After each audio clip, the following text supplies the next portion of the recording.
morning and welcome to part 6 of my Thames Path walk.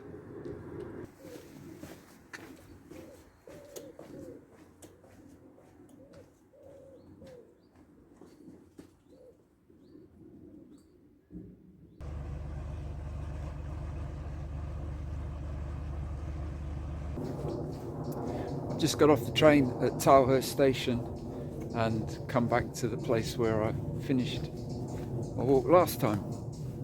My plan today is to walk from Tilehurst to Marlow, and that's via Henley where they have the regatta, and then you can hear the trains. The railway's just above there, and although the river's here, the railway line just runs along there. Anyway, so yeah, I'm going to walk to Marlow today. Then tonight I'm camping. Got a campsite booked. Going there in my car. Then I'm going to drive in my car tomorrow from there to Windsor, catch the train back to Marlow, and then walk from Marlow to Windsor. So it's a 2-day effort, which I think it will be different because it's becoming more urbanised, built up, so I think there'll be a lot more buildings around. I'm just about to head towards Cavendish, I think it's called, which is on the outskirts of Reading, so I think it's going to be pretty built there, although at the moment it's quite pleasant.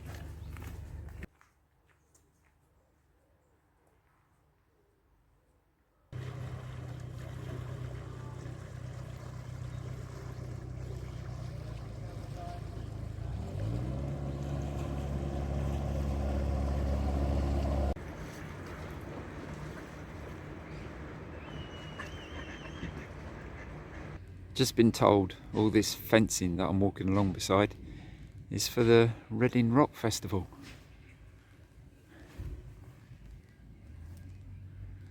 Goes on for a long way.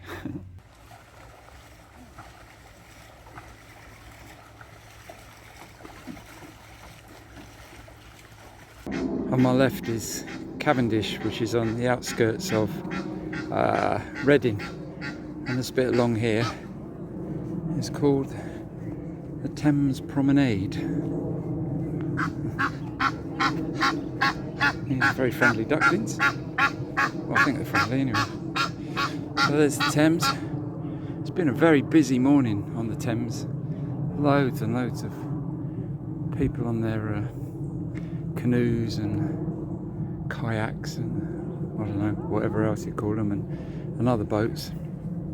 And obviously, as you can see, you get quite a few people walking along here, and there still is the fence that they're putting up for the Reading Pop Festival, and that's been going on for ages and ages. Been walking beside that. Huge, absolutely huge.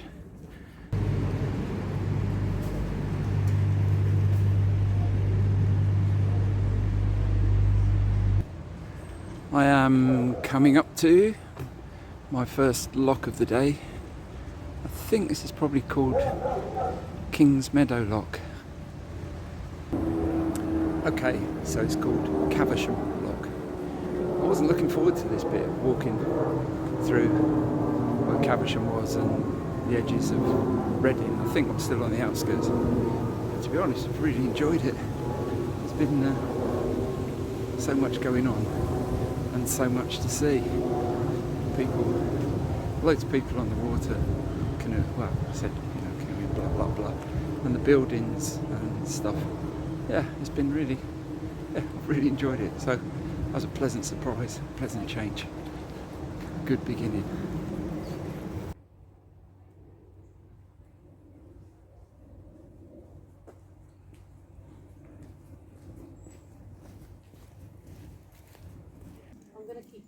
I've just walked over that rickety old bridge which goes over the Kennett Canal, and apparently the Kennett Canal was an ambition to connect the River Thames to Bath and Bristol, so that was Canal. What have they said?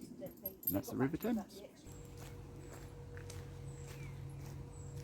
The Thames along this part has been very tree-lined, thickly tree-lined, wooded down to its banks. As you can see, and looking back that way as well. Very different to the beginning of the walk, where it was wide open spaces and fields.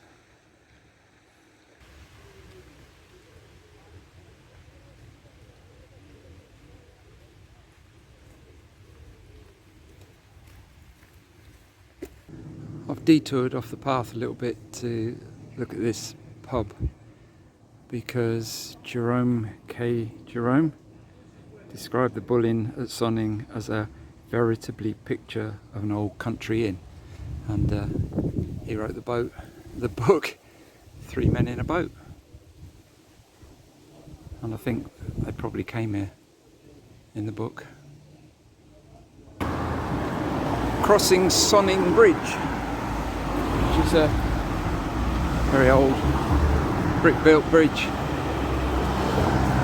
and a busy one as well. There's the Thames. And we're crossing over to the other bank now. Walk down there.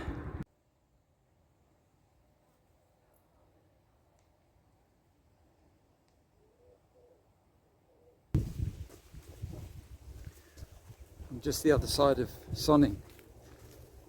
Up until now, the whole of the path along by the Thames has been a well made up path, and there's been lots of people around, more than any other bit that I've done.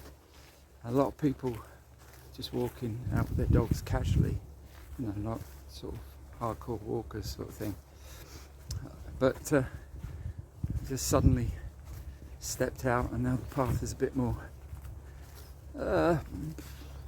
rough, countrified, rural, and it's gone really quiet. Doesn't seem to be anybody much along this part.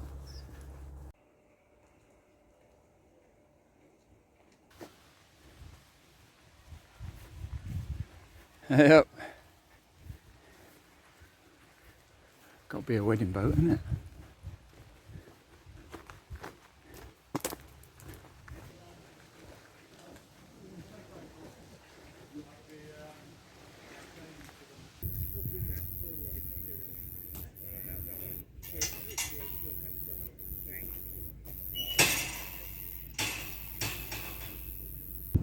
Path turns away from the Thames for a bit now, and it goes through Ship Lake, and I'm really hoping in Ship Lake there's a pub where I can get some food. So I've stopped at the Baskerville Arms in Ship Lake for some food. I've got a pint of Rebellion beer, which I've got to say is really nice. It's not too sharp, quite Rebellion, quite refreshing. Not really refreshing, that's the word I want. And this is my food. Hopefully you can see. It's called a mixed meat box and some fries on the way. That's bad camera work, really bad, terrible. So that was the Baskerville. Definitely nice enough food. I did enjoy the beer. Very tempted to have another one, but I thought better of it. Okay, so back on the road now. Heading down this way and see what the Thames has to offer for us next.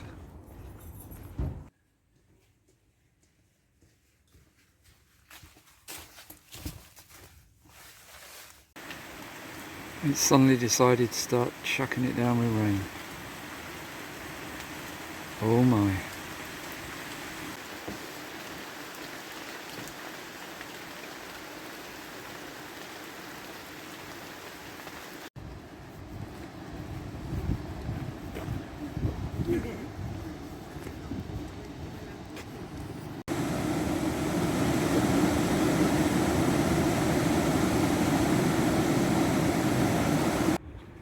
After that downpour I managed to get pretty wet. Didn't get me waterproofs on until it was a bit too late. Anyway, this is called meadows, and we are coming into Henley, which definitely looks very much like a boating world place, doesn't it?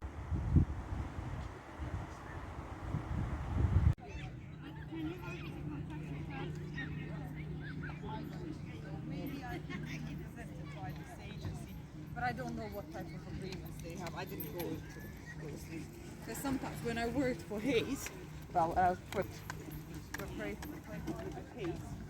Hayes was the one. Okay,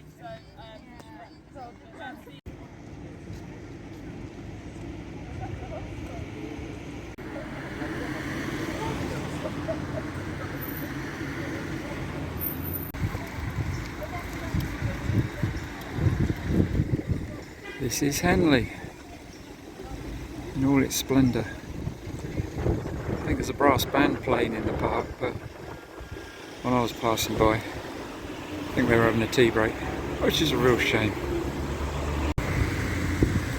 This is looking downstream, and I would guess all that lot there is for the regatta.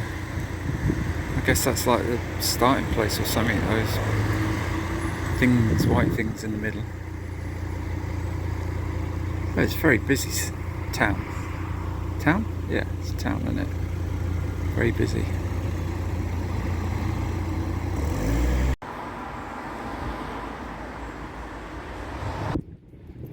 Somewhere along here is the headquarters of the oldest rowing club in the world, apparently. It looks like a good candidate, doesn't it, over there? But I don't know exactly where it is.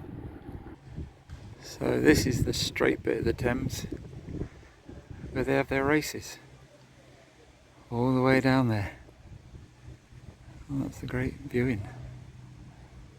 Looks like they're clearing away, so maybe they've had the regatta.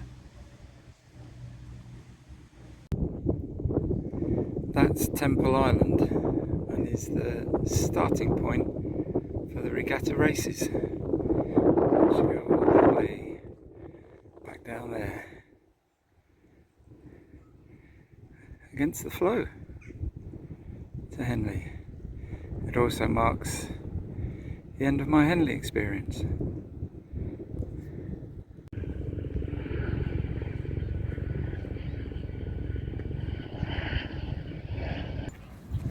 Oh man, very tempting to chill out there for a bit. Looks great, but I need to press on. Time's not on my side now.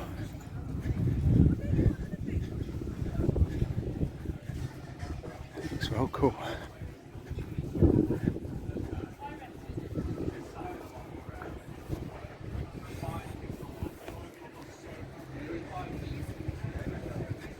Come to some lock. Not sure which one it is.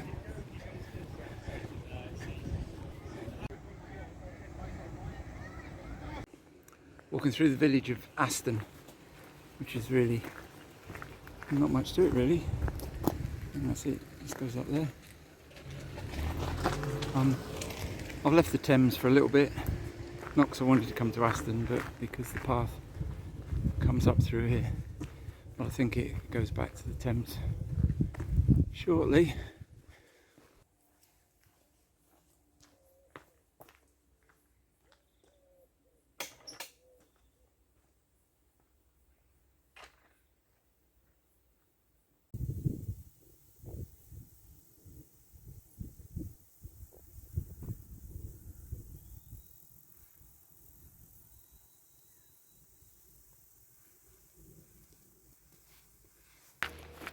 Oh, just had another shower. Fortunately this time I managed to get my waterproofs on before it happened, not afterwards. And now walking past all these chalets. The sun's coming back out, so that's a good thing, isn't it? But, oh yeah, I think I'm a little way away from Hurley,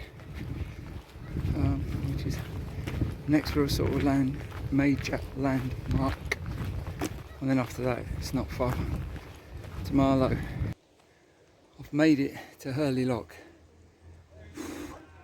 so now I'm on the final stretch to Marlow, which I think's about a mile and a half, maybe, something like that.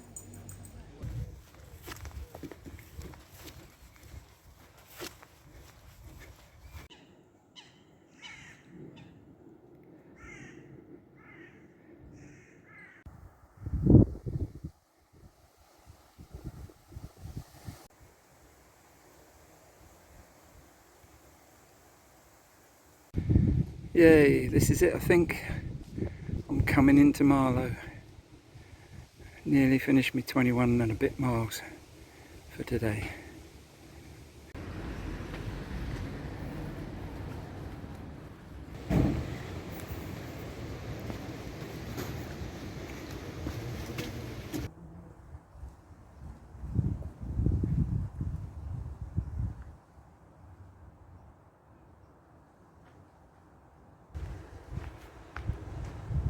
That's it. I've come to the end of today's walk. Now I'm going to find the station again and find my car and find a campsite. And then tomorrow I'll start from here again and continue to Windsor. So I've walked about 21 and a half miles, I think, today. I was thinking that I've probably got an awful lot of video for this walk. So part 7 might be to Windsor, or part 7 might be to here, and then I might make from here to Windsor part 8. Does that make sense? Because otherwise it's going to be a massive long video, which I don't really want to do. So yeah, we'll see. But this is a starting place for tomorrow. See you then.